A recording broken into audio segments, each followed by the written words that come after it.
I was incarcerated and lost touch with my girlfriend. It's been over 10 years. Would it be wrong to contact her? When I was a university student, I fell in love with Daria. Not her real name, obviously. She was the little sister of my best friend, so I considered her off limits. But my crush on her persisted and grew. She's one of those beautiful, brilliant people who is alive and breathing to make the world a better place. How could I not be drawn to that? One day she told me she had feelings for me, and to my relief, my best friend didn't have a problem with me dating his sister either. So, for 2 wonderful years, Daria was my girlfriend. I should have asked her to marry me. I don't know why I didn't. I suppose I thought I had all the time in the world. We were young, and there was no need to rush things. We lived in a country that isn't exactly democratic, and we were political activists. I ended up getting arrested and going to prison for 9 years. Please don't think I'm some kind of monster for this. I don't want to go into detail in case it makes me identifiable somehow, but we didn't hurt anyone or do anything immoral. What we did is not even illegal in the country where I currently live, and our beliefs were far from extremist. I haven't seen or spoken to Daria since the day I got arrested. My best friend died shortly after, and Daria left the country, partly due to the possibility that she'd be arrested too. There wasn't any way for her to contact me while I was in prison, though apparently she contacted my dad a few times in the beginning. Things got even worse in our country while I was incarcerated, so my dad and I emigrated when I was released. We've been living in Western Europe ever since, and life is pretty okay. I live with my dad, and I have a steady, if shitty, job. Months ago, I found Daria online. She lives in a neighboring country, 7 hours away by rail. She doesn't use social media too much, but from what I've seen, there's no evidence of a partner or kids. And even if she's married, I'd be content just to be her friend, as I was for the first years we knew each other. Part of me desperately wants to reach out to her, and my dad has been encouraging me to do so, but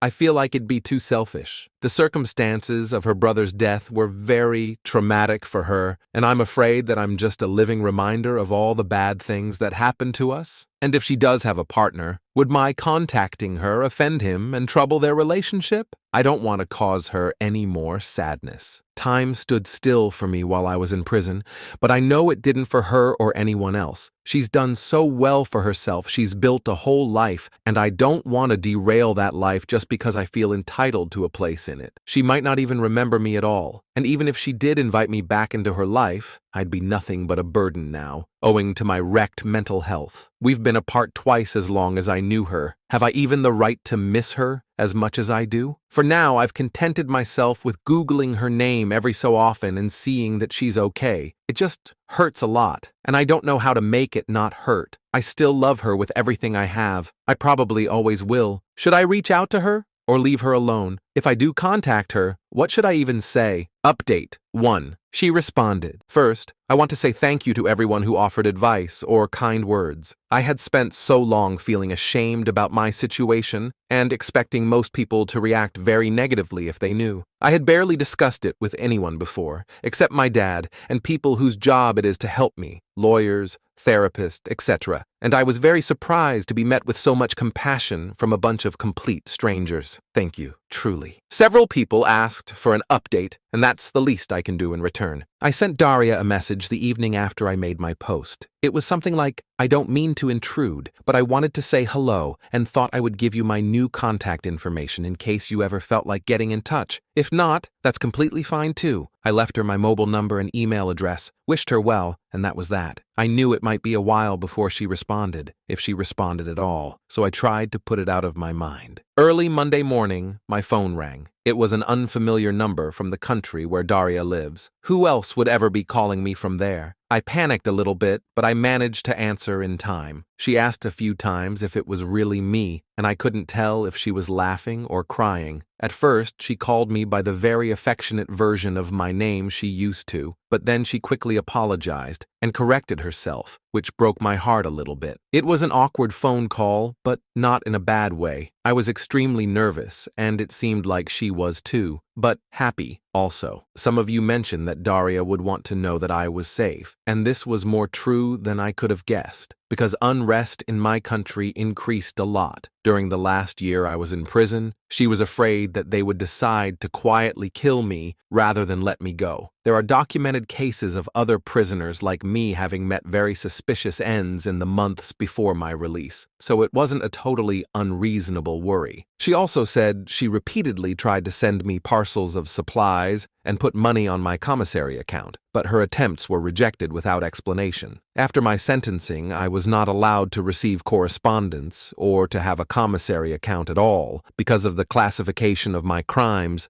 so she was forced to give up. She told me this as an apology, as if I would have been disappointed with her for not helping me more. I had no idea she had done any of that. I do know that it was not a safe thing for her to do, and I feel terrible that she put herself at risk trying to make me a little more comfortable. She didn't seem to want to talk about what happened any more than that, and so we didn't. We changed the subject to more lighthearted things: our jobs, the cities where we live, how my dad is adapting to a new country, etc. When she arrived at work and had to end the phone call, she asked if I wanted to continue talking through a messaging app. Obviously, I said yes, and downloaded it immediately. We sent messages throughout the day, and she even interrupted her commute home to send me a picture of a restaurant modeled after one of my favorite books, just because she thought I would like it. She told me that she thought of me every time she saw it, but unfortunately, the restaurant itself was not so good. I was afraid she wouldn't remember me, but she even remembers the things I like to read. She remembers a lot of little things, even stuff I forgot. We have been sending messages back and forth ever since, and talking on the phone after I finish work at night until she gets too sleepy. Sometimes it feels like I'm 24 and she's texting me from a few blocks away, as if the next thing she might ask is what's for dinner. Other times it seems like we're trying to will dead versions of ourselves back to life in order to avoid acknowledging what we've lost. She seems a lot more timid than she used to, more passive, which I suppose makes sense. Sometimes I worry about how much I've changed, and that maybe she won't find anything left in me that's worthy of her. But if I could express in words what it feels like to hear her laugh, I could explain that there's also a lot that we know very well. She hasn't lost her kindness, or her warmth, or her empathy. She still cares about me, and I still care about her. I know that rebuilding a friendship after all that's happened will take lots of patience, and I have plenty to spare. I'm just happy to have the chance to get to know her again. This morning, Daria asked if I want to have a video call sometime this weekend. I agreed, but I'm ashamed to admit that as much as I want to see her, I'm very nervous. I look so different than she would remember. My jaw is messed up, and I have the teeth of a hockey player. Fortunately, I will qualify for healthcare insurance soon and be able to have it fixed. I lost weight that I haven't put back on, and I see an old man in the mirror. I'm also worried that I will get very emotional when I see her and embarrass myself that way. I don't really cry in front of people. I'm not used to it, and this doesn't seem like a good occasion to start. Aside from not wanting to appear pitiful, I don't want her to feel forced to comfort me. If anyone has some advice on how to handle this, it would be much appreciated. Overall, this week could not have gone better, and I am extremely grateful to everyone who gave me the little push of courage I needed to send her that message. 1,000 times, thank you. Edit. Just to clarify, she doesn't have a husband or kids. As I said in my first post, I only considered contacting her because there was no evidence of a partner on her social media. But I understand that my first post wasn't visible for a while, so I can see why that may not have been obvious. Sorry for the confusion. Update 2. I've had a lot of people ask for an update, so here it is. The last 2 months have gone by very fast. I told Daria that I was nervous about the video call, and she insisted on having it right away so that I could get it over with and stop worrying. Seeing her made everything feel real in a way it hadn't before. She still looks like herself, or even more beautiful, different only in the sense that she is fully an adult now. The place she lives is very different from our home country, with a distinct culture to which she has assimilated. That she had time to adapt and feel completely at home in this place broke the illusion that no time had passed. In hindsight, that was probably the real reason I had been so nervous, because I could no longer occasionally forget myself and pretend that nothing had changed. The hardest part was not being able to reach through the screen and put my arms around her, sitting there and watching someone you love cry from a distance is not easy. I barely noticed that I was crying too. She didn't seem surprised at my appearance, but she did eventually look me over and ask if the food was shit where I lived. I explained about my jaw and that I'm getting it fixed. Less dental work is required than I thought, but I need a surgery. Her response was to ask for my address and order groceries to be delivered, including a lot of soft snacks that are easy to eat and these meal substitution drinks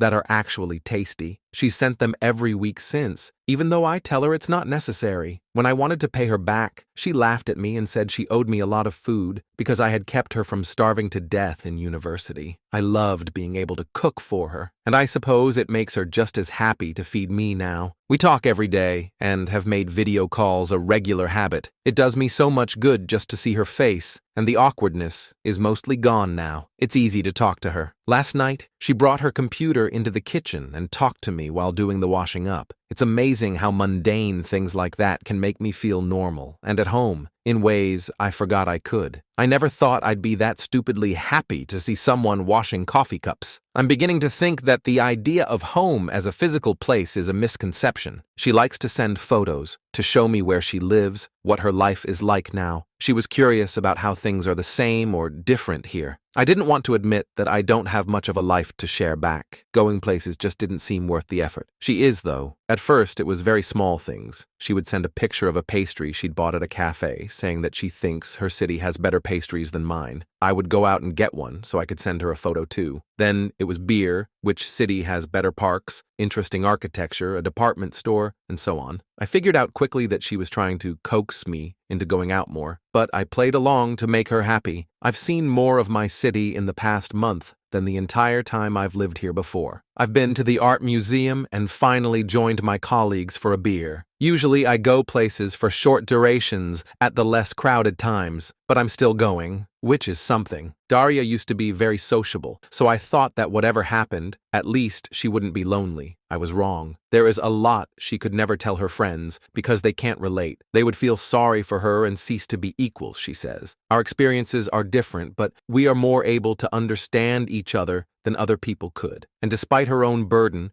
she has quietly picked up half the weight from my shoulders without ever being asked to. I am in awe of her simply for being the kind of person who would. For Women's Day, I sent her some orchids, and she was very happy that I remembered her favorite flower. The things I can do to make her smile are so small, and she deserves so much more than I know how to give her. But I would do anything for this woman, and I am learning. There are protests happening where she is with riot police and tear gas. Whenever this happens, she feels nervous and has difficulty sleeping. Now at least, I can stay on the phone with her at night so she's not alone. Aside from the anxiety, there is also a sense of nostalgia. She talks about when that was us, making noise in the street. I'm glad she has good memories too, and doesn't have to be alone with them anymore. Finally, the reason I am updating now. She is coming to visit. We were talking last night, and I mentioned that a church near me has special windows designed by an artist she loves, and I was thinking about going to see them eventually. She said it would be unfair of me to go without her, so I invited her to come with me. And then somehow it turned from vague future plans to being scheduled for next Saturday. She was going to come for the day, but I told her it was silly to travel so far to stay for such a short time and suggested she stay the entire weekend. So she will be here from Friday until Sunday. I haven't really had time to be nervous yet, but I'm sure I will. Thank you again to everyone who has given advice or encouragement. It is very much appreciated.